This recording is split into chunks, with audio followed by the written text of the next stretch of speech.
Hello friends, life course channel पर आपका हार्दिक स्वागत है। तो चलिए आज की कहानी शुरू करते हैं। एक बार गौतम बुद्ध से एक व्यक्ति ने पूछा कि रोज़ रोज़ सत्संग सुनने से क्या लाभ मिलता है। दोस्तों, संगत का हमारे जीवन में काफ़ी अधिक महत्व है। संगत सही रहेगी तो हमारे विचार सही रहेंगे, और विचार सही रहेंगे तो कर्म भी सही रहेंगे, और जीवन में सुख शांति हमेशा बनी रहेगी।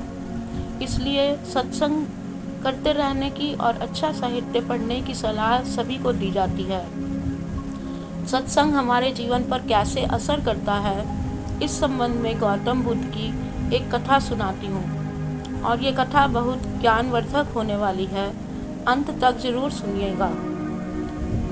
बात उस समय की है जब गौतम बुद्ध काफ़ी प्रसिद्ध हो चुके थे। वे रोज प्रवचन देते, जिन्हें सुनने के लिए काफ़ी लोग पहुंचते थे। प्रवचन सुनने एक लड़का रोज आता था। वह गौतम बुद्ध की सारी बातें बहुत ध्यान से सुनता था।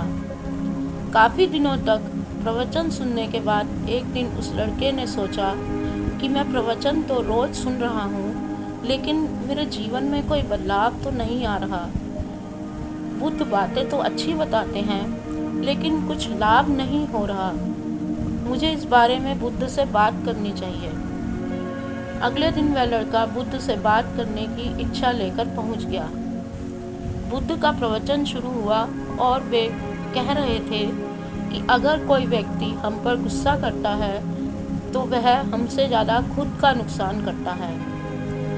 अगर हम भी दूसरे के गुस्से का जवाब गुस्से से ही देते हैं तो हम खुद का नुकसान कर लेते हैं। बुद्ध की ये बातें सुनते ही वह लड़का खड़ा हो गया और कहने लगा कि तथागत, मैं बहुत दिनों से आपके प्रवचन सुन रहा हूँ, लेकिन मेरे जीवन में तो कोई बदलाव ही नहीं आया। मुझे तो प्रवचन सुनने से कोई लाभ नहीं मिल रहा।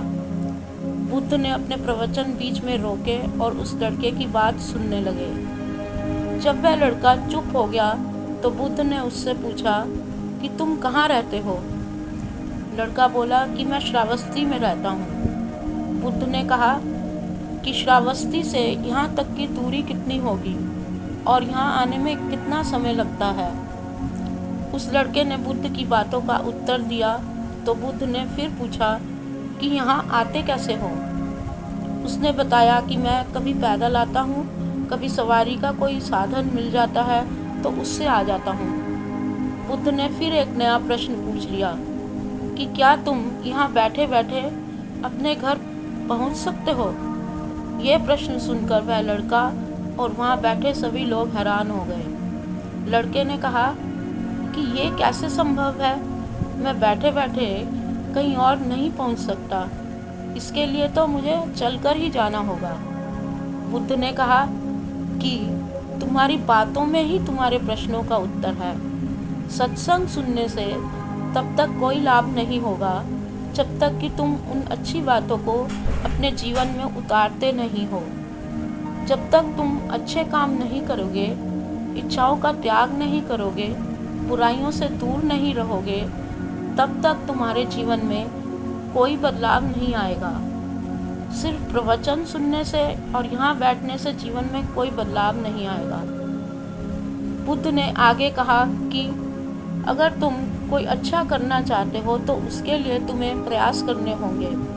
विचार करने से काम नहीं होगा। सत्संग में तुम्हें सही गलत बातों की जानकारी मिलती है, लेकिन उन्हें अपने जीवन में किस तरह से उतारना है ये तो तुम्हें ही तय करना होगा। तुम्हें प्रयास करने होंगे, तभी तो जीवन में सुख शांति और सफलता आएगी। सत्संग करते रहने से हमारी बुद्धि पवित्र रहती है और हमारा मन गलत बातों से बचा रहता है। अगर हम सत्संग नहीं करेंगे तो हमारे विचार भटक सकते हैं। इसीलिए अच्छी किताबें पढ़नी चाहिए और अच्छे लोगों की संगत में रहना चाहिए। नमो बुद्धाय।